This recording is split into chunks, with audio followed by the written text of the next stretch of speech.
2024년, 2025년 일본에 전례 없는 큰 도전이 다가오고 있다는 놀라운 예측을 들어보신 적 있으신가요? 그 예언자의 이름은 크레이그 해밀턴 파커입니다. 그는 높은 적중률을 자랑하는 여러 예언으로 잘 알려진 인물입니다. 그런 파커가 지금 일본 그리고 한국에 대해 중요한 경고를 하고 있습니다. 그의 예언에 따르면 2024년 혹은 2025년에 일본 열도는 전례 없는 위기에 직면할 수 있다고 합니다. 여러 차례의 대규모 지진, 쓰나미, 화산 활동이 동시에 발생하여 일본은 복합적인 자연재해에 직면하게 될 것이라고 합니다. 이 예언은 지진이 빈번한 일본인들에게도 큰 충격을 주었습니다. 물론 일본은 지금까지 여러 차례 자연재해를 겪어왔지만 파커가 예언한 재난은 매우 큰 규모의 것으로 예상되고 있습니다. 그렇다면 파커의 예언은 어디에서 온 것일까요? 그는 자신의 능력이 영적인 힘에 의해 발생한다고 말합니다. 어릴 때부터 이미 세상을 떠난 사람들과 대화할 수 있는 능력이 있었다고 합니다. 이러한 특별한 능력을 가진 그가 일본과 한국의 미래를 예견한 것입니다. 하지만 이 예언에는 많은 의문이 남아 있습니다. 왜 하필 2024년, 2025년인가? 왜 일본만이 그 목표가 되는가? 파커는 그 이유에 대해 구체적으로 밝히지 않았습니다. 마치 일본에 특별한 의미가 있는 것처럼 보입니다. 이 예언은 일본인들의 마음의 불안감을 자아내고 있습니다. 2024년과 2025년, 일본의 중요한 해가 다가오고 있습니다. 이제 일본에 닥칠 가능한 시나리오 중에서도 가장 중요한 사건을 소개하겠습니다. 그것은 후지산의 대규모 분화입니다. 후지산은 일본의 상징이며 그 아름다움과 동시에 잠재적인 위협으로 오랫동안 전해 내려오고 있습니다. 크레이그 해밀턴 파커의 예언에 따르면 2024에서 2025년에 후지산이 큰 규모로 분화하여 도쿄에 심각한 영향을 미칠 수 있다고 합니다. 후지산의 마지막 큰 분화는 1707년의 호에이 분화로 그 영향은 매우 광범위했습니다. 하지만 파커의 예언은 그보다 훨씬 더 큰 규모의 사건을 예고하고 있습니다. 지질학자들도 이 예언을 무시할 수 없다고 보고 있습니다. 후지산의 화산 활동은 오랫동안 조용한 상태가 지속될수록 다음 분화가 대규모가 될 가능성이 크기 때문입니다. 분화가 시작되면 먼저 후지산 정상 부근에서 연기와 화산재가 뿜어져 나올 가능성이 있습니다. 곧 대규모 용암류와 화쇄류가 발생할 것입니다. 이 용암류는 후지산 기슭을 따라 흘러내리며 시즈오카현과 야마나시현의 마을들을 위협할 것으로 예상됩니다. 그러나 그것으로 끝나지 않습니다. 화산재가 바람을 타고 더 넓은 지역으로 퍼질 가능성이 있습니다. 이때 도쿄에 사는 수백만 명의 사람들의 대피 계획이 중요해질 수 있습니다. 화산재는 전력망과 교통망에 영향을 미칠 수 있으며 수도 기능을 일시적으로 중단시킬 수 있습니다. 하늘이 어두워지고 화산재가 계속 내리는 가운데 사람들은 적절한 대비책을 준비할 필요가 있습니다. 화산재는 호흡기에 악영향을 미칠 수 있으며 의료기관은 신속한 대응이 필요할 것입니다. 예언된 시나리오에서는 용암류가 도쿄에 도달할 가능성도 시사되고 있습니다. 그렇게 되면 도쿄만 주변 지역이 가장 먼저 영향을 받고 거기서부터 차츰 내륙으로 피해가 확대됩니다. 수백만 명이 긴급 대피가 필요할 수 있으며 도시 전체가 심각한 혼란에 빠질 수 있습니다. 대피소는 금세 만원이 되고 식량이나 물의 공급도 일시적으로 부족할 수 있습니다. 크레이그 해밀턴 파커의 예언한 날들이 다가오는 가운데 또 한 가지 우려를 자아내는 것은 난카이 트로프 거대 지진입니다. 이 지진은 규모 9.0이라는 일본 역사상 최대 규모로 발생할 것이라고 합니다. 지진이 발생하는 순간 모든 것이 흔들리고 땅이 물결치는 모습은 매우 위험하며 일본 열도가 큰 피해를 입을 가능성이 있습니다. 난카이 트로프 거대 지진은 지진학자들이 오랫동안 예측해온 대규모 지진입니다. 이 트로프는 필리핀의 판과 유라시아 판의 경계에 위치해 에너지가 오랫동안 축적되어 있습니다. 크레이그 해밀턴 파커의 예언에 따르면 2024에서 2025년에는 그 에너지가 방출되어 규모 9.0 이상의 거대 지진이 발생할 것이라고 합니다. 이 지진은 동일본 대지진을 능가하는 규모로 일본 전역에 심대한 피해를 초래할 것으로 예상됩니다. 30m의 대해일이 태평양 연안을 덮칠 것이라는 예측도 있습니다. 지진 직후 태평양 연안을 30m의 대해일이 덮칠 것이라는 예측은 매우 큰 우려를 자아냅니다. 해일 경보가 울리고 사람들은 신속하게 대피해야 할 것입니다. 하지만 해일의 속도는 놀라울 정도로 빨라 대피가 늦어진 사람들을 한순간에 위협할 수 있습니다. 해일은 마을을 파괴하고 집과 농지를 물로 뒤덮습니다. 연안 지역 주민들은 그 거대한 자연재해 앞에서 무력감을 느낄 것입니다. 이 해일의 피해는 매우 크며 더 넓은 지역에 걸쳐 영향을 미칠 수 있습니다. 이 거대 해일은 건물과 인프라를 파괴하고 인명을 위협할 수 있습니다. 특히 연안부 도시나 마을들은 심각한 피해를 입으며 그 영향은 오랜 기간 동안 계속될 것입니다. 더욱 중요한 것은 거대 해일이 원자력 발전소에 미치는 영향입니다. 동일본 대지진의 후쿠시마 제1원전 사고의 기억은 아직도 생생합니다.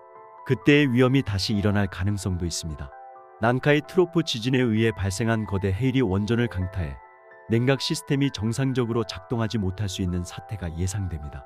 그 결과 대규모 방사능 유출의 위험이 있습니다.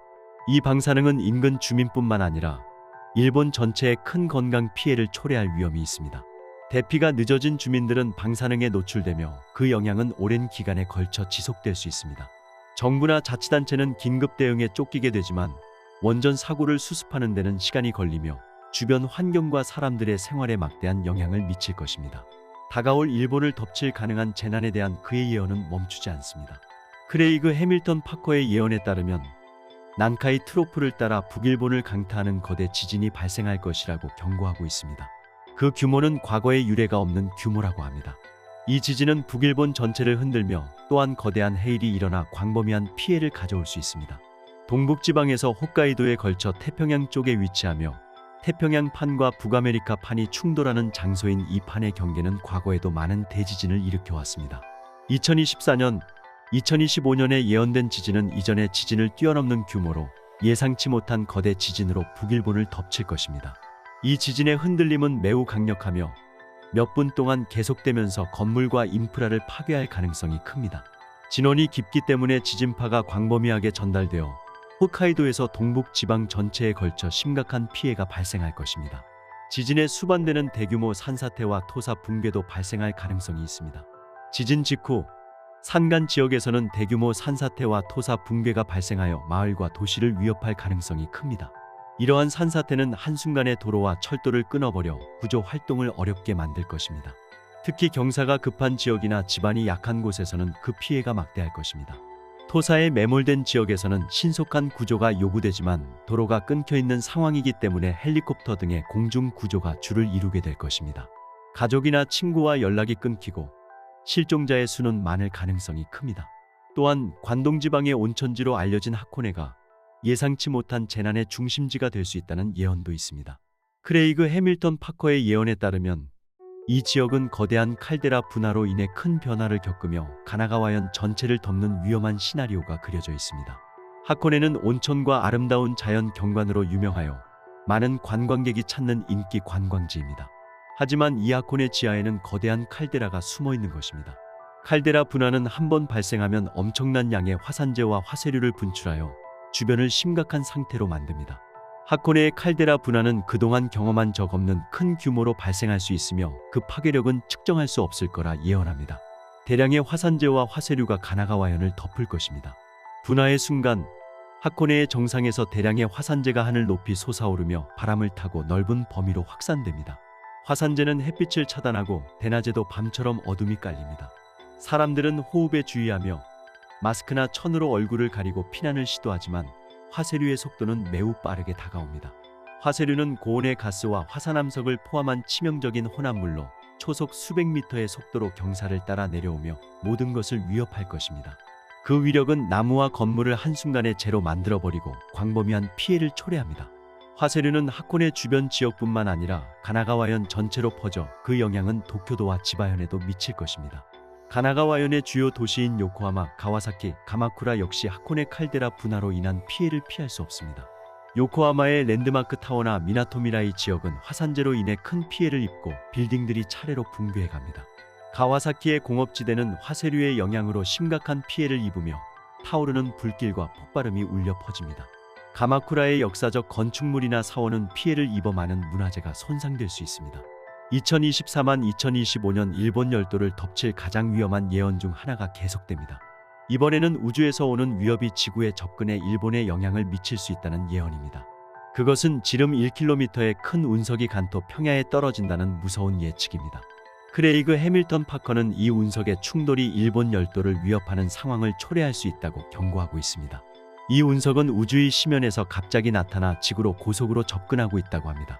운석의 지름은 1km에 달하며 그 질량과 충돌 에너지는 엄청난 규모로 예상됩니다. 과학자들은 이 운석의 궤도를 추적하고 있으며 그 충돌 지점이 일본의 간토 평야가 될 가능성이 높다고 전망하고 있습니다. 이 정보가 공개되면서 일본은 긴장하게 되었습니다. 운석이 지구의 대기권에 진입하는 순간 하늘은 불에 휩싸이고 거대한 화구가 지표를 향해 쏟아집니다. 간토 평야에 떨어진 운석은 지표에 거대한 크레이터를 형성하고 그 충격파는 반경 수백 켐에 이르는 것으로 추정됩니다. 도쿄, 요코하마, 치바 등의 도시는 심각한 피해를 입고 건물들은 붕괴하며 지표는 큰 피해를 입을 수 있습니다. 이 충격파로 인해 지진이 발생하며 규모는 10.0을 초과할 것으로 추정됩니다. 이 지진은 일본 전역에 심대한 영향을 미치며 집안이 불안정한 지역에서는 산사태와 침하가 빈번할 것입니다.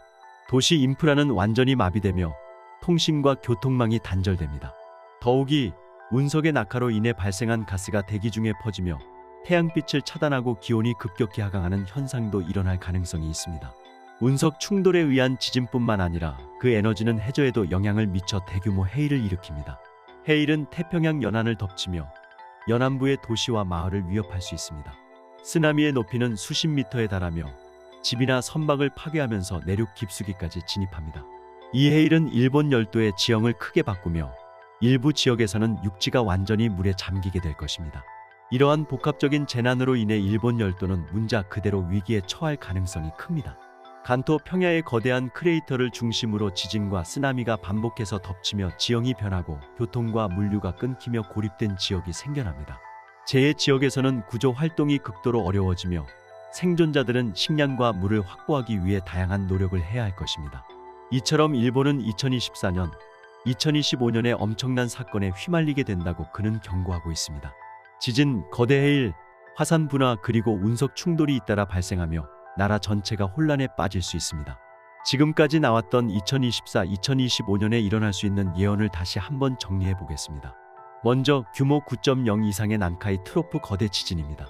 이 지진은 태평양 연안을 덮치며 30m를 넘는 해일이 마을을 삼키며 교통망과 통신 인프라가 피해를 입을 가능성이 큽니다.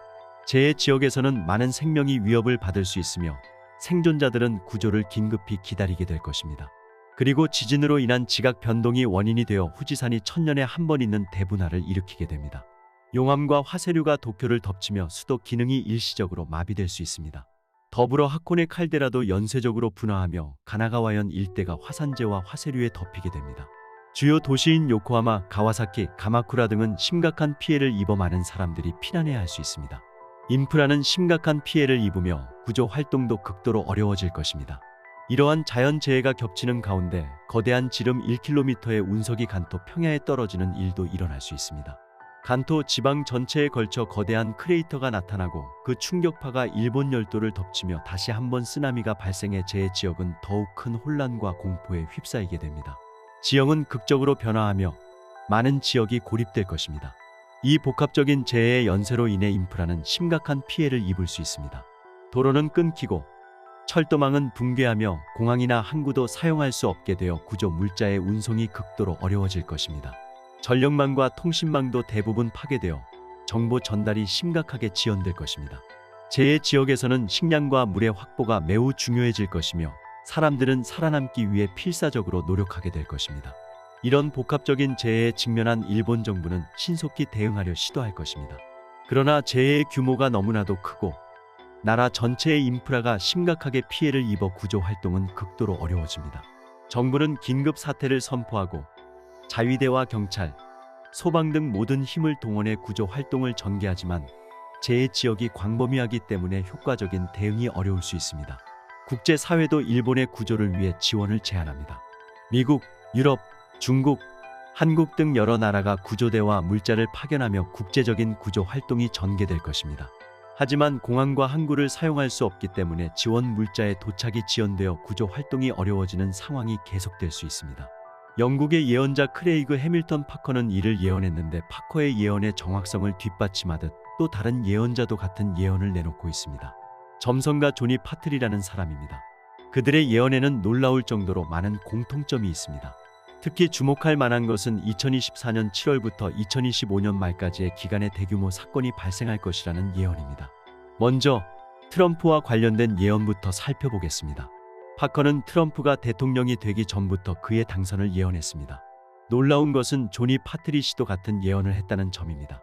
두 사람은 전혀 다른 방법으로 예언을 했음에도 불구하고 결과가 일치했습니다. 파커의 경우 영감이나 영적 능력을 통해 정보를 얻고 있으며 또한 인도의 고대 예언서 나디를 참고하고 있다고 합니다. 나디는 인도에서 신의 길이라는 의미를 가집니다. 이를 알게 된다면 과거와 미래, 자신의 인생 자체를 이해할 수 있다고 하여 일종의 아카식 레코드와 같은 존재라고 할 수 있습니다. 한편 조니 파트리는 점성술을 사용하고 있습니다.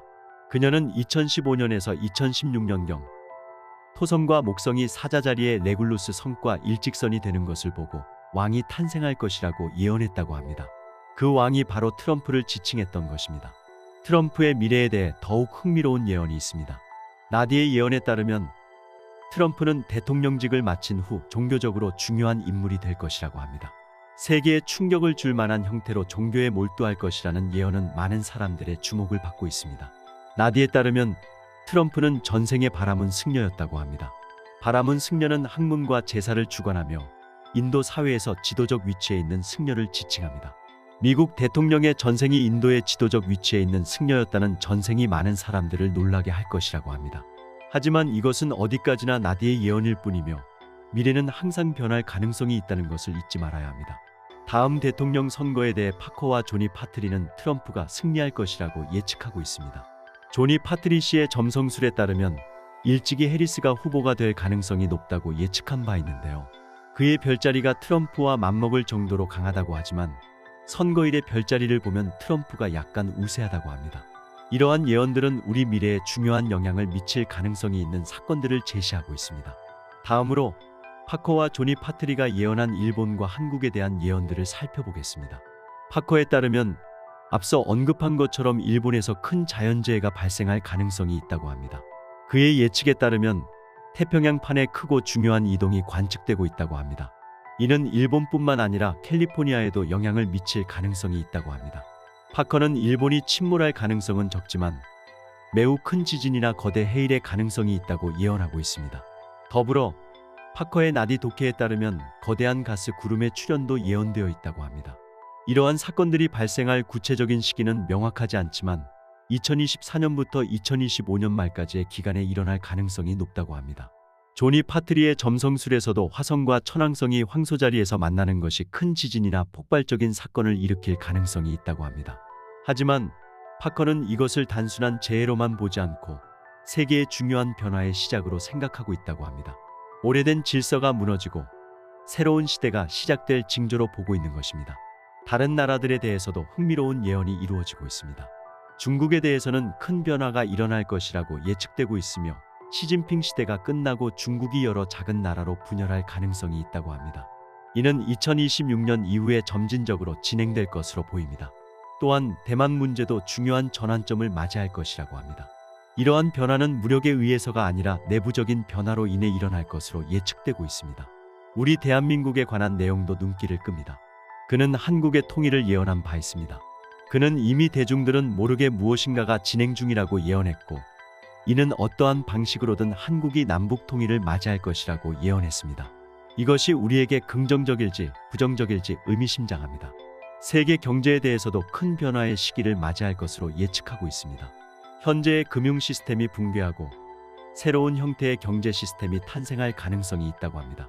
암호화폐나 분산형 금융이 중요한 위치를 차지할 가능성도 시사되고 있습니다. AI와 기술의 발전에 대해서도 언급이 있으며 AI의 발전은 앞으로도 가속화되어 우리의 생활에 심대한 영향을 미칠 것으로 보입니다. 동시에 인간성과 기술의 균형이 중요한 이슈가 될 가능성도 있습니다. 이 인간성의 재발견에는 대면 커뮤니케이션의 가치가 재인식되거나 예술과 음악 등 문화적 혁명이 일어날 가능성이 포함되어 있습니다. 환경 문제에 대해서는 위기 상황을 겪은 후에 큰 변화가 있을 것이라고 예언하고 있습니다. 재생 가능한 에너지로의 전환이 가속화되고 지속 가능한 사회 시스템의 구축이 진행될 것이지만 그 과정에서 일시적으로 어려운 상황도 경험할 것이라고 합니다. 구체적으로는 이상 기후의 증가와 그에 따른 식량 위기, 물 부족 등이 우려되는 상황입니다. 또한 환경 난민의 증가와 그에 따른 국제적인 긴장 고조도 예언하고 있습니다. 다음으로는 사이버 테러 문제입니다. 이 사이버 테러는 중국에서 시작되어 전 세계적인 사이버 공격을 감행할 것이라는 예언이 있습니다. 이것이 현실화되면 큰 혼란이 발생할 수 있습니다.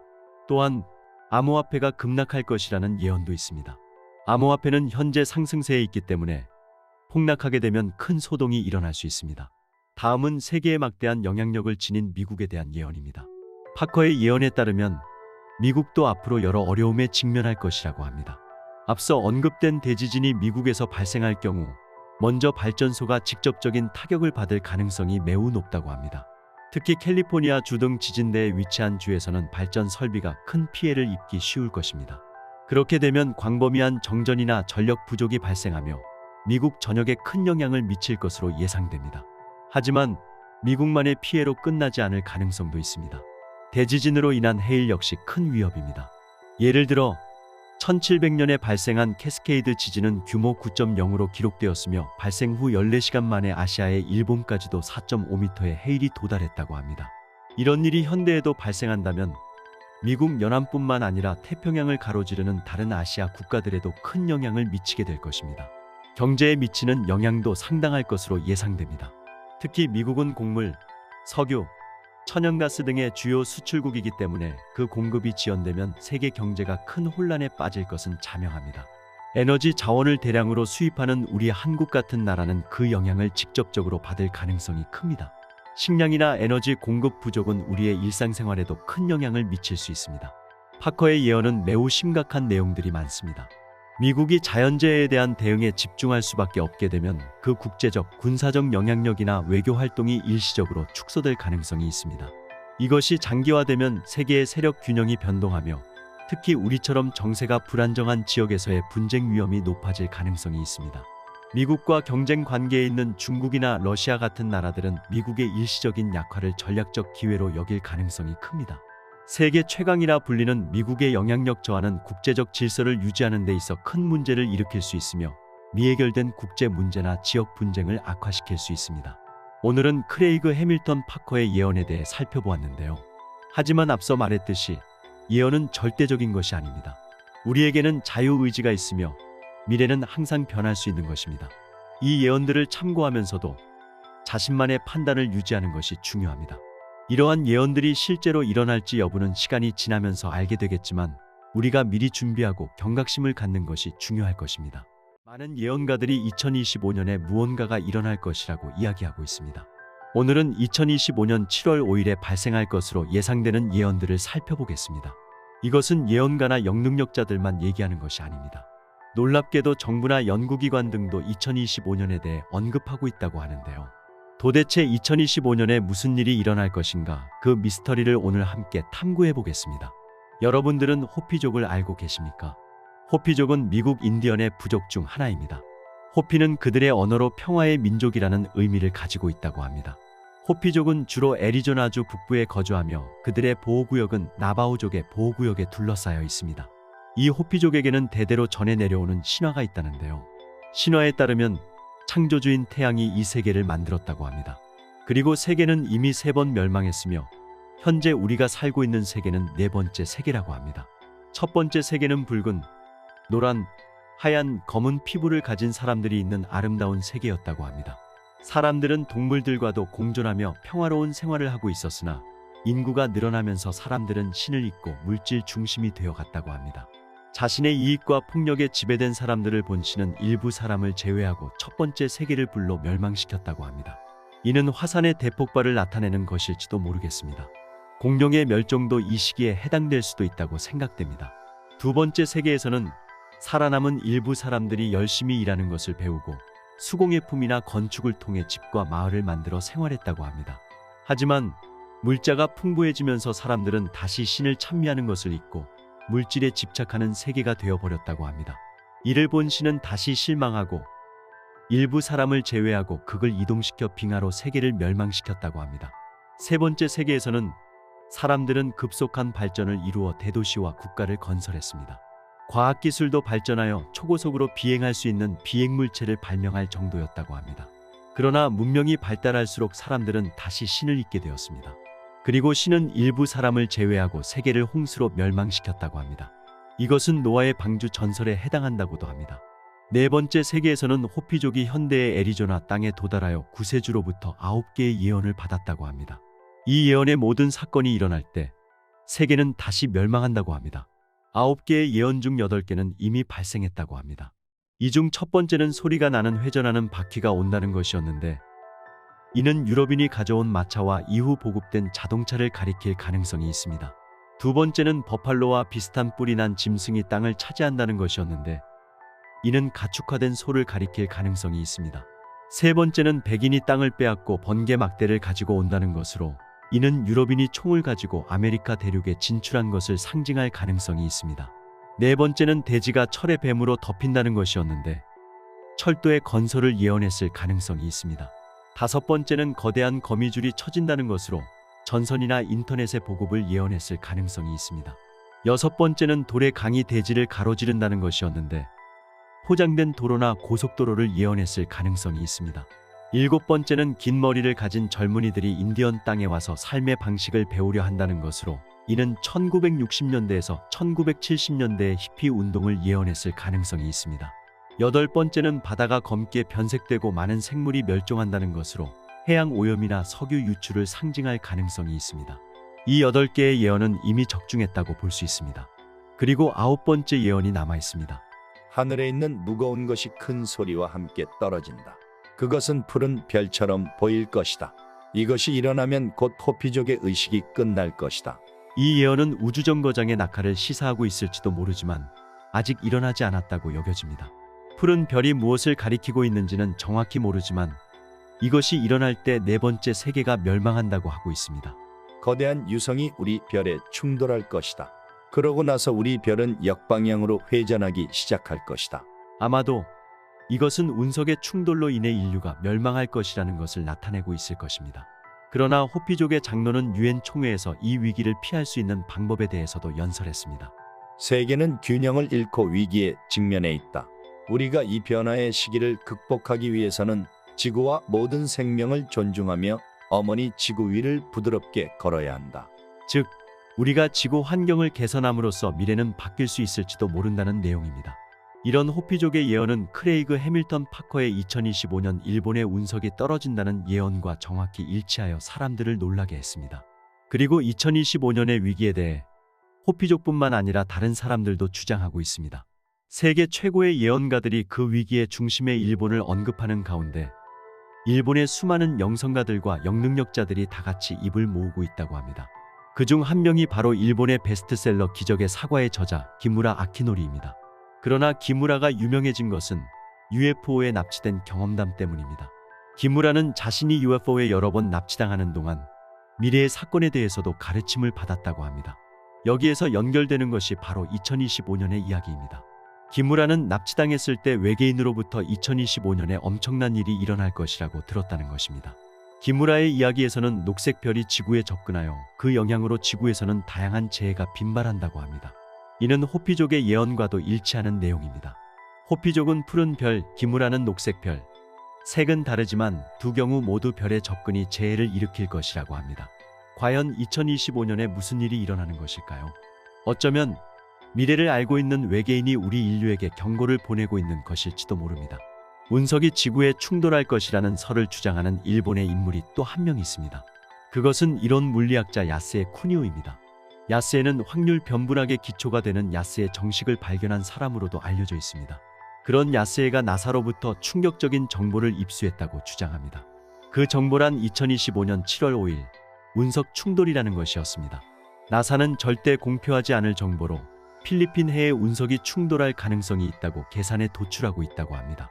운석의 궤도는 꽤 정확하게 계산할 수 있으며 그 시기는 바로 2025년 7월경이라고 했다는 것입니다. 사실 나사는 모든 성야 운석, 소행성의 움직임을 계산하고 있습니다. 즉, 그들은 우주의 움직임을 항상 모니터링하고 있다는 것입니다. 그런 상황에서 운석 충돌 가능성이 떠오른다는 것은 매우 우려스러운 정보입니다. 이는 호피족의 예언이나 기무라 아키노리의 체험, 크레이그 해밀턴 파커의 예언과 일치합니다. 만약 정말로 운석이 충돌한다면 막대한 피해가 예상됩니다. 특히 필리핀 해에 떨어진다면 일본에는 큰 영향을 미칠 수 있습니다. 그 크기에 따라 우리 대한민국 한반도에도 영향을 끼칠 수 있습니다. 하지만 이러한 정보는 여러 사람이 관련되어 있고 때때로 거짓으로 누설되는 경우가 있습니다. 운석 충돌의 예언도 그런 여러 가지 루머 중 하나일 수도 있습니다. 그러나 여러 예언가들이나 영성가들이 동일한 주장을 하는 만큼 우리는 운석 충돌이라는 최악의 시나리오에 대비할 필요가 있을지도 모릅니다. 나사 등의 공적 기관이 공식적으로 발표할 때까지 그 진위를 알 수 없지만 주의 깊게 정보를 지켜볼 필요가 있을 것 같습니다. 여기서 끝이 아닙니다. 일본의 또 다른 영성가인 이시카와현의 현역 승려 타카노 마코토는 더욱 충격적인 이야기를 합니다. 호피족, 나바오족 등 5개의 인디언 부족의 장로들이 일본을 방문했다고 합니다. 그들은 일본의 특별한 장소를 돌아다니며 중요한 메시지를 전달했다고 합니다. 타카노는 당시 관청에 근무하고 있었습니다. 어느 날 인디언의 장로들이 타카노를 찾아왔습니다. 장로들은 중요한 메시지가 있어 전달하러 왔다고 말했다고 합니다.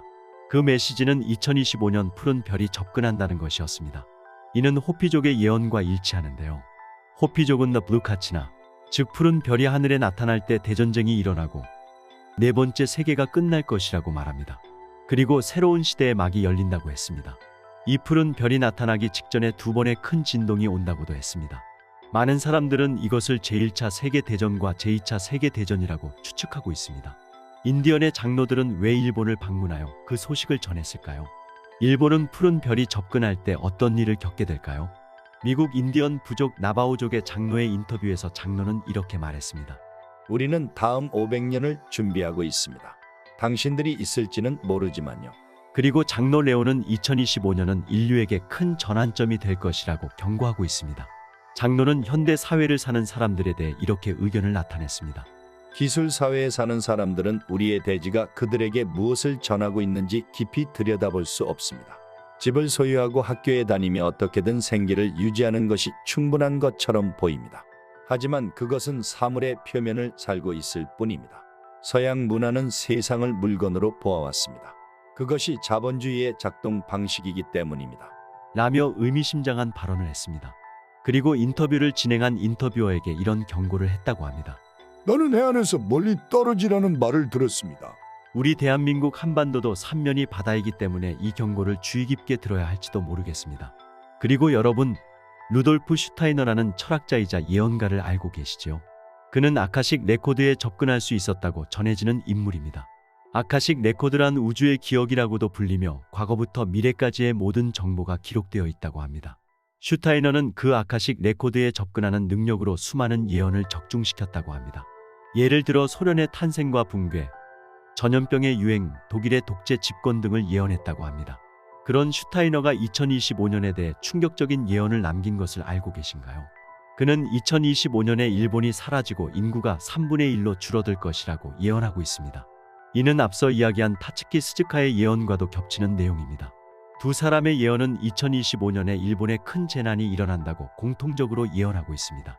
만약 슈타이너와 타츠키 스즈카의 예언이 적중한다면 일본은 상당한 피해를 입게 될 것입니다. 인구가 3분의 1로 줄어든다는 것은 상상할 수 없는 무서운 일이라고 할 수 있습니다. 슈타이너의 예언은 일본인에게 무시할 수 없는 경고로 다가오고 있습니다. 그리고 여기에 더해서 세계 최고의 예언가 중 한 명인 바바반가도 말을 더합니다. 바바반가는 불가리아에서는 최고의 예언자라고 불리며 수많은 사건을 적중시켰습니다. 그녀의 예언 적중률은 무려 85%에 달한다고 합니다. 그녀는 제2차 세계대전의 발발, 원전 사고, 다이애나 왕세자비의 죽음 등을 예언했습니다. 또한 오바마 대통령의 탄생과 동일본 대지진도 적중시켰다고 합니다. 바바반가의 예언은 정치적 사건뿐만 아니라 자연재해에 대해서도 이릅니다. 불가리아 정부는 너무나도 예언 적중률이 높은 바바반가를 국가 관리하에 두었다고도 합니다. 그녀의 예언은 국가 기밀로 취급될 정도였습니다. 도대체 바바반가는 어떻게 미래를 예견했을까요? 바바반가는 어린 시절 사고로 실명했으나 그 후 예지 능력을 얻었다고 전해집니다. 그녀는 방문한 사람들의 목소리만 듣고도 그 사람의 과거와 미래를 꿰뚫어 볼 수 있었다고 합니다. 바바반가는 2023년 이후 서서히 지구의 궤도가 바뀜에 따라 대규모 변화가 지구에 닥칠 것이라고 합니다. 지구온난화의 영향으로 각지에서 심각한 온도 상승이 일어나고 거대한 태풍이 발생할 것이라고 합니다. 날이 갈수록 상황은 악화되어 태풍 재해가 발생하기 쉬운 아시아와 몇몇 나라들이 대규모 홍수에 휩쓸릴 것이라고 예언하고 있습니다. 또한 많은 도시에서 인구 증가 등으로 인해 식수 부족에 시달리며 안전한 수원을 확보해야 할 것이라고도 예언하고 있습니다. 이것은 태풍 피해가 많은 일본에게는 무시할 수 없는 내용입니다. 실제로 근년 일본에서는 대형 태풍으로 인한 피해가 증가하는 추세에 있습니다. 2019년 태풍 19호에서는 많은 지역에서 기록적인 폭우가 내려 막대한 피해가 발생했습니다. 그리고 최근 발생한 산산 또한 많은 피해를 낳고 있습니다. 바바반가의 예언대로라면 앞으로 태풍 피해가 더욱 심각해질 가능성이 있습니다. 인구 증가와 환경오염 등으로 안전한 식수 확보가 어려워지고 있는 지역이 적지 않습니다. 그리고 일본인들이 가장 두려워하고 신뢰하고 있는 예언이 있습니다. 바로 그 두려운 일이 일어날 날까지 정확히 예측한 타츠키료입니다. 그녀는 그 재앙이 2025년 7월 5일에 찾아올 것이라고 정확히 예언했습니다. 2011년에 발생한 동일본 대지진의 발생을 적중시켜 큰 화재를 불러일으켰던 만화 내가 본 미래를 알고 계시지요? 이 만화의 작가 타츠키료는 꿈을 통해 미래의 사건을 예지할 수 있는 특별한 능력을 가지고 있다고 합니다. 타츠키료는 꿈에서 본 내용을 꿈 일기라고 명명한 노트에 자세히 기록해 두었으며 이를 바탕으로 내가 본 미래를 출판했습니다. 그런 타츠키료가 2021년 10월 1일에 출판한 것이 내가 본 미래 완전판입니다. 이 완전판에는 2025년 7월에 발생할 것으로 예상되는 세계적인 대재앙에 대한 충격적인 예언이 기록되어 있습니다. 타츠키료의 꿈속에서는 일본과 필리핀 사이에 위치한 해저에서 두 마리의 거대한 용이 맞서 싸우는 모습이 보였다고 합니다. 그리고 그 직후 해수면이 솟아오르며 상상할 수 없는 규모의 해저 화산 폭발이 일어났다고 합니다. 그 폭발의 영향으로 동일본 대지진의 3배 규모의 거대한 쓰나미가 발생하여 일본 열도에 막대한 피해를 입힌다는 내용입니다. 2012년 1월 15일 남태평양의 섬나라 통가에서 해저 화산 폭발이 발생해 실제로 쓰나미가 관측되었습니다. 이 폭발의 영향은 남태평양 전역에 미쳤고 멀리 떨어진 일본 열도에까지 쓰나미 경보가 발령될 정도의 사태가 되었습니다. 통가 주변 해역에서는 최대 20m의 쓰나미가 관측되었으며 해외에 권위 있는 연구기관인 바스 대학교의 분석에 따르면 폭발 직후의 쓰나미 높이는 최대 90m에 달했다고 합니다. 타츠키료의 예언대로 2025년에 거대한 해저 화산 폭발이 발생한다면 그 쓰나미 높이는 50m를 넘을 것으로 예상되며 동일본 대지진을 훨씬 뛰어넘는 미증유의 피해가 예상됩니다. 통가에서의 해저 화산 폭발의 실제 사례를 바탕으로 타츠키료의 예언이 현실이 될 가능성은 결코 무시할 수 없는 수준에 있다고 할 수 있습니다. 다만 타츠키료는 이 대재앙을 인류가 힘을 모아 극복함으로써 궁극적으로 지구 전체의 모든 사람들이 밝고 활기차게 살아가는 이상적인 미래가 찾아온다고도 예언하고 있습니다. 한 번도 경험하지 못한 대재앙을 통해 사람들의 마음이 그 어느 때보다 강하게 연결되어 서로 돕고 함께하는 정신으로 가득 찬 세계가 만들어질 것이라고 합니다. 타츠키료의 예언이 시사하는 것은 바로 인류 존망의 위기일 뿐만 아니라 새로운 희망에 대한 서막이기도 한 것입니다. 그리고 그녀는 해저 화산 폭발 외에도 1991년 8월 20일에 후지산이 분화하는 꿈을 꾸었다고도 전했습니다. 그 꿈에서 이 일은 15년 단위의 미래에 일어난다고 그녀는 느꼈습니다. 1991년부터 15년 후인 2006년과 그 15년 후인 2021년에는 후지산은 분화하지 않았습니다. 따라서 다음은 2036년이 아닐까 예상되고 있다고 합니다. 후지산은 50년에 한 번의 페이스로 분화했다고 전해지지만 1707년 호에이 대분화 이후 300년 이상 분화하지 않았습니다. 즉 언제 분화해도 이상하지 않은 상태에 있다는 것입니다. 동일본 대지진도 정확히 적중시킨 타츠키료의 영성이기 때문에 이 예언도 무시하기 힘든 것이 사실입니다. 2025년에 일어날 사건에 대해 이야기하는 것은 예언가들 뿐만이 아닙니다. 2022년 4월 일본 총무성이 태양 플레어 발생 시 피해 예상과 대책을 정리한 보고서 초안을 발표했습니다. 최악의 시나리오에서는 태양 플레어의 영향으로 휴대전화 통신 등이 약 2주간 사용할 수 없게 될 우려가 있다고 합니다. 경찰 무전기, 소방 무전기를 포함한 모든 통신이 어려워지며 GPS 위성의 정확도에도 오차가 발생할 수 있다고 합니다. 즉 비행기나 선박 운항이 대폭 제한될 것을 의미합니다. 또한 과전압으로 인해 광역 정전이 발생할 우려도 있다고 합니다. 태양의 활동은 약 11년 주기로 활발해지는 것을 반복하고 있습니다. 다음으로 태양이 활발해질 것으로 예상되는 시기가 바로 2025년경이라고 합니다. 1992년 7월에는 태양의 반대편에서 150년 만에 대규모 플레어가 발생했습니다. 만약 이 플레어가 지구를 직격했다면 현대 문명을 18세기로 되돌릴 만큼의 피해가 있었을 것이라고 합니다. 덴마크의 코펜하겐 대학 연구팀 또한 충격적인 발표를 한 바 있습니다. 대서양의 해류 순환이 빠르면 2025년에 붕괴하여 전 세계 기후에 막대한 악영향을 미칠 우려가 있다는 것입니다. 이 해류 순환은 대서양 해류 순환, AMOC라고 불리는 해류입니다. AMOC는 대서양 내에서 따뜻한 물을 북쪽으로 보내고 차가운 물을 남쪽으로 순환시키는 역할을 합니다. 이 해류는 지구의 여러 지역에 따뜻함을 제공할 뿐만 아니라 해양 생물들에게 영양분을 전달하는 중요한 역할을 하고 있습니다. 만약 해류가 멈춘다면 세계적인 기온의 급격한 저하를 초래하고 해양 생태계가 급변할 것이라고 합니다. 또한 전 세계적으로 폭풍우가 빈발하는 등 지구가 큰 혼란에 빠질 것으로 예상됩니다. 연구팀이 발표한 내용에 따르면 해류가 멈추는 이유는 두 가지가 있다고 합니다. 첫 번째는 지구가 따뜻해지면서 해수 온도가 상승한 것, 두 번째는 녹은 빙하의 물이 바다로 흘러들어가 해수의 염분이 희석된 것입니다. 즉, 해류의 정지는 지구 온난화로 인해 발생하는 현상입니다. 지구 온난화로 인해 해수 온도가 상승하고 빙하가 녹아 해수의 염분이 희석되면 해류를 구동하는 힘이 약해져 결국 멈추게 되는 메커니즘입니다. 만약 지구 온난화가 계속된다면 2025년 이후는 혼란으로 가득 찬 세계가 될지도 모릅니다. 해류의 정지는 세계의 기후와 생태계에 막대한 영향을 미칠 것입니다. 이처럼 세계 여러 예언가들과 영성가들이 입을 모아 2025년에 일본에 큰 사건이 닥칠 것이라고 예언하는 가운데 바로 이웃나라인 우리나라는 어떤 대비를 해야 할까요? 예로부터 우리나라에는 천지 대격변이 일어나는 재앙의 시기에 그것을 피하기 좋은 10군데 지역이 전해져 내려오고 있다고 합니다. 그것은 바로 십승지라 불리는 장소입니다.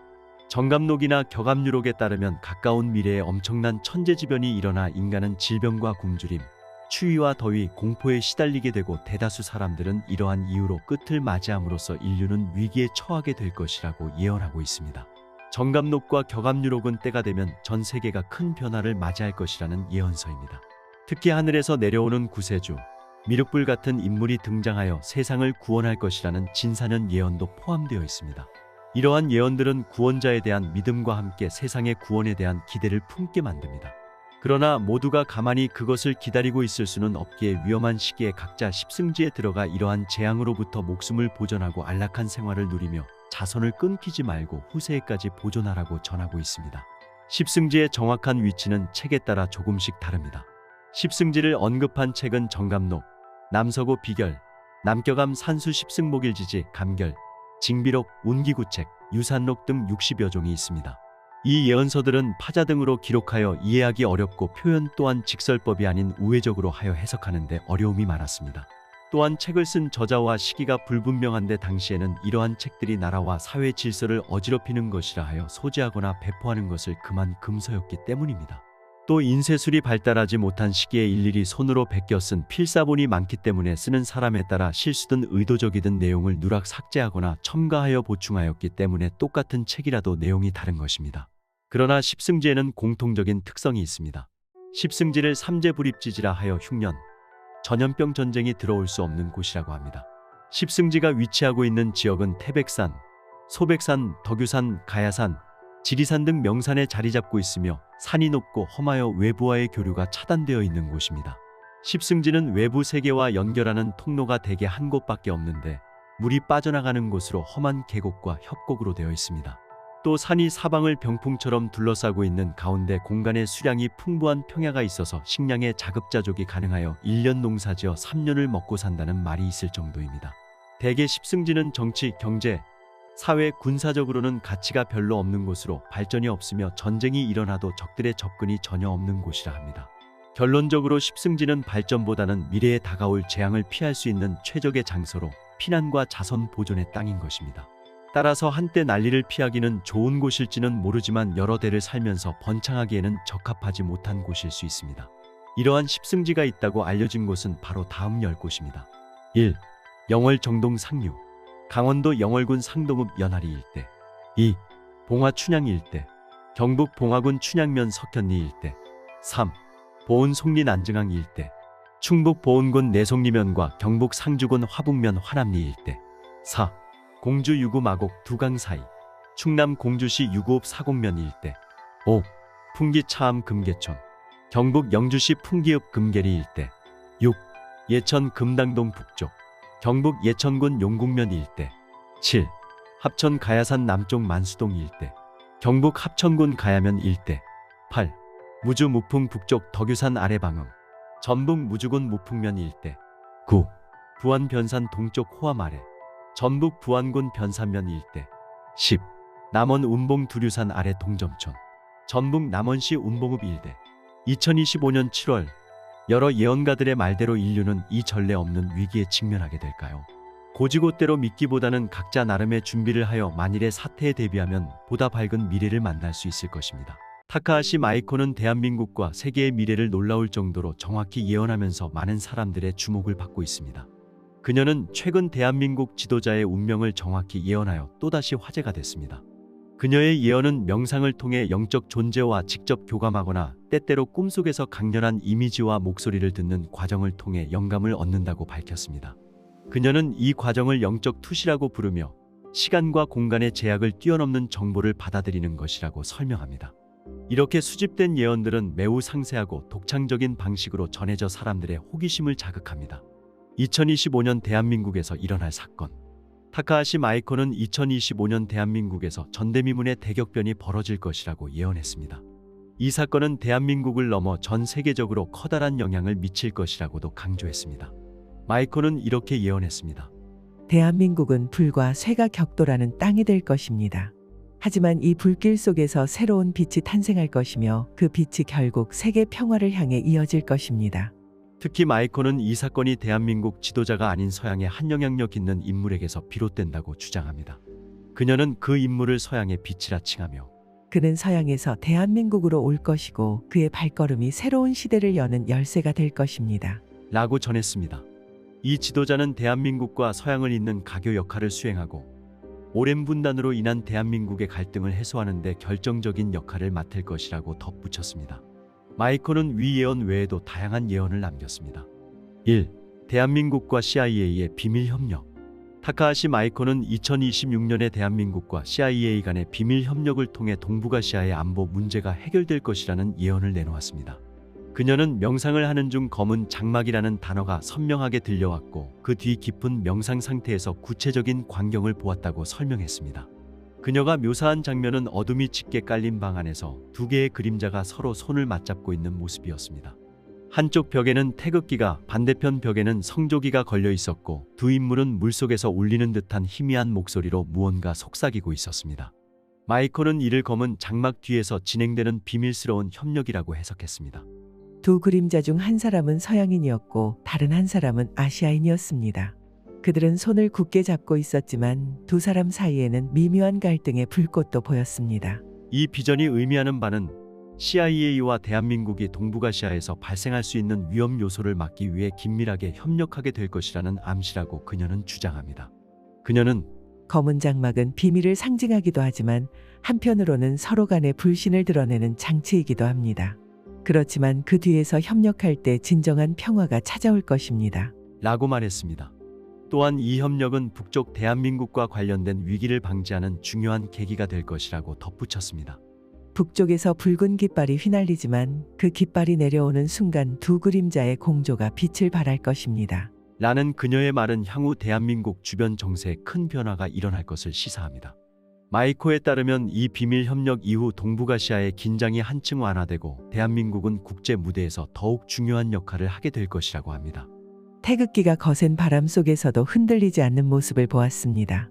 이는 대한민국의 안정과 지속 성장을 의미합니다. 그녀의 전망은 대한민국의 미래에 긍정적 전망을 더해줍니다. 2. 대한민국의 새로운 지도자와 세계 평화. 타카하시 마이코는 2025년에 대한민국에서 새로운 지도자가 크게 떠올라 전 세계 평화의 중심인물이 될 것이라는 예언을 남겼습니다. 그녀는 이 예언을 빛의 사람이라는 상징어로 설명하며 명상 중 떠오른 독특한 이미지를 통해 좀 더 구체적으로 풀어냈습니다. 그녀의 묘사는 이러합니다. 대한민국의 하늘에 있던 태양이 둘로 갈라지더니 그 사이에서 강렬한 빛을 내는 인물이 모습을 드러냈습니다. 그는 대지를 가로지르며 모든 생명에게 생기를 불어넣는 바람 같았습니다. 그의 손에 쥐어진 올리브 가지는 평화와 화합을 상징하는 황금빛으로 빛났고 그가 지나가는 자리는 메마른 땅에서도 새싹이 돋아났습니다. 이는 대한민국과 세계 전반의 새로운 전환을 이끌 리더를 의미합니다. 마이코는 이 지도자를 강렬한 폭풍 속에서도 끄떡없는 거대한 나무에 비유했습니다. 그가 유엔 총회에서 연설을 할 때 물방울이 호수에 퍼지듯 그의 목소리가 사람들의 마음속까지 울려 퍼졌습니다. 이 연설은 바람처럼 대륙을 넘어 퍼져나갔고 곳곳에 얽힌 매듭들이 풀리는 장면이 보였습니다. 이는 정치적 해결사를 넘어 세계적 화합과 치유를 이끄는 인물로서의 상징적 이미지를 보여줍니다. 연꽃은 진흙 속에서 자라지만 그 모습은 순수한 빛과 같습니다. 그는 희망의 등불이 될 것입니다. 그의 존재는 사람들 마음속 어둠을 걷어내고 밝은 하늘을 펼쳐 보일 것입니다. 그는 단지 문제 해결사가 아니라 인류의 새로운 시대를 여는 열쇠가 될 것입니다. 그의 존재는 희망이 사라진 이들에게 마지막 빛이 되어줄 것입니다. 라고 덧붙였습니다. 마이코는 이 지도자가 부상하는 시점에서 대한민국이 실록이 무성한 숲처럼 번성해 있을 것이라고 예언했습니다. 그리고 태극기는 더 이상 한 국가의 상징에 머물지 않고 지구 전체를 감싸는 온화한 빛으로 퍼져나갈 것입니다. 이는 대한민국이 경제적 강국에서 더 나아가 영적 정치적 리더가 될 가능성을 보여줍니다. 라고 말했습니다. 이 지도자는 대한민국의 미래를 바꾸는 데만 그치지 않고 세상이 혼란 속에서 길을 잃었을 때 등대가 될 것입니다. 그의 여정은 인류가 새로운 시대를 맞이하는 서막이 될 것입니다. 라는 결론으로 그녀는 예언을 마무리했습니다. 3. 열도의 자연재해와 이민. 타카하시 마이코는 2032년에 열도가 대규모 자연재해를 겪게 될 것이라는 강렬한 예언을 전했습니다. 그녀는 명상 중 보았던 선명한 이미지를 자세히 묘사하며 바다가 마치 분노한 생명체처럼 거칠게 솟구쳐 도시를 삼키는 장면이 보였습니다. 하늘은 짙은 검은 연기에 뒤덮였고 사람들은 길을 잃은 듯 헤매고 있었습니다. 라고 회상했습니다.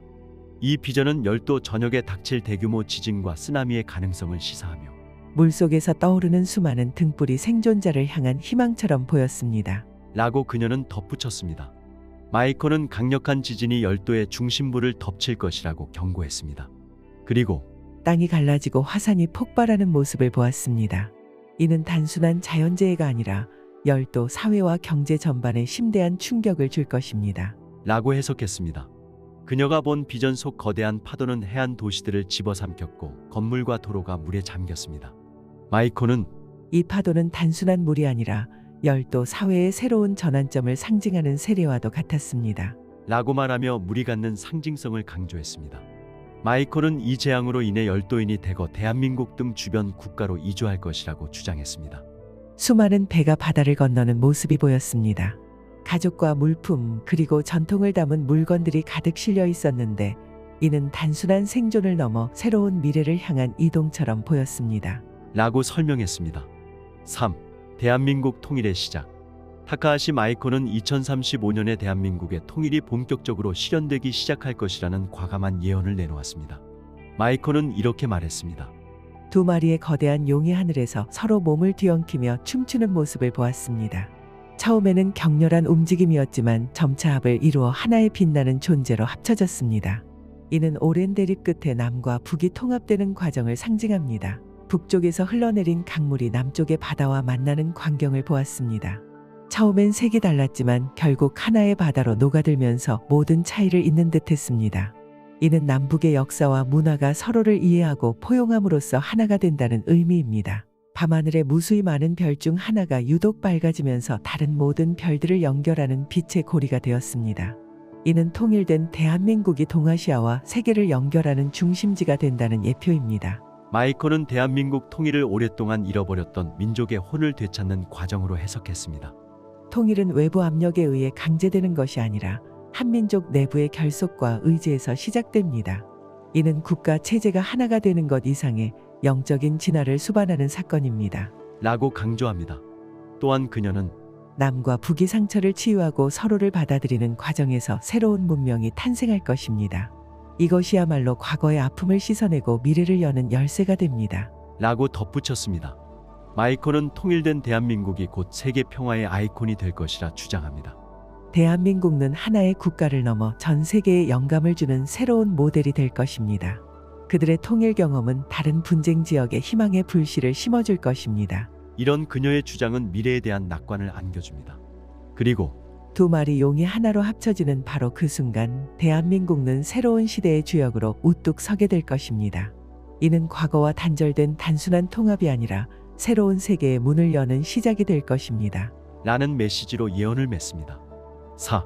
대륙의 붕괴와 대한민국의 역할. 타카하시 마이코는 2045년 대륙이 내부 붕괴를 겪으면서 동아시아에서의 지배적 영향력을 잃게 될 것이라고 예언했습니다. 이 사건을 거대한 역사의 분기점으로 바라보며 강렬한 상징을 통해 그 파급력을 묘사합니다. 마이코는 이렇게 예언했습니다. 하늘을 가로지르던 거대한 붉은 용이 갑자기 날개를 잃고 땅으로 곤두박질치는 장면을 봤습니다. 용이 떨어지자 대지가 갈라지고 주변이 화염에 휩싸였습니다. 이것은 대륙 내부의 심각한 혼란을 보여주는 상징입니다. 어마어마하게 큰 거울이 산산조각 나는 모습을 봤습니다. 거울 안에 수많은 사람들이 비쳤지만 거울이 깨지는 순간 모두 혼란에 빠졌습니다. 이는 대륙 내부에 깊숙이 자리 잡은 분열과 불신을 드러내며 한때 강력하던 체제가 흔들릴 것을 암시합니다. 붉은 용이 떨어진 곳에서 작은 태양이 솟아오르더니 점차 강렬한 빛을 내뿜으며 주변을 밝히기 시작했습니다. 이는 대륙의 공백을 다른 국가가 메우며 동아시아의 중심으로 부상할 것을 의미합니다. 마이콜은 대륙의 붕괴를 한 국가의 몰락이 아니라 동아시아 권력 구도가 재편되는 사건으로 바라봅니다. 대륙의 붕괴는 단순한 경제적 위기를 넘어서 동아시아 전역의 권력 균형에 큰 변화를 일으킬 것입니다. 이 시점에서 대한민국은 새로운 기회를 맞이할 것입니다. 이어 그녀는 대한민국은 새롭게 재편되는 질서에서 중재자이자 전 세계의 평화와 균형을 전달하는 국가로 발돋움하게 될 것입니다. 라고 말해 대한민국이 맡게 될 역사적 역할에 주목합니다. 마이콜은 대륙의 붕괴가 주변 국가들에게 매우 복합적인 변화를 가져올 것이라고 경고하면서 이것은 단순한 혼란이 아니라 새로운 시대를 여는 전주곡입니다. 대한민국은 이 혼란 속에서도 자신의 입지를 공고히 하며 동아시아의 새로운 중심축이 될 것입니다. 라고 전망합니다. 붉은 용이 사라진 자리에 태양이 떠오르듯 대한민국은 전 세계를 비추는 등불이 될 것입니다. 이는 대한민국에게 주어진 막중한 책임과 광대한 가능성을 상징하며 인류 역사의 새 장을 예고하는 징표입니다. 라는 말로 예언을 마무리합니다. 타카하시 마이코의 예언은 대한민국이 단순한 국가의 역할을 넘어 인류의 미래를 이끌어갈 중심축으로 자리 잡을 것임을 강하게 암시합니다. 그녀의 말처럼 어둠 속에서 빛은 가장 찬란하게 빛난다는 메시지는 대한민국의 현재와 미래를 비추는 등불이 됩니다. 최근 나라가 어렵습니다. 어떤 방향이든지 올바른 방향으로 나아갔으면 좋겠습니다. 미스터리 코리아였습니다.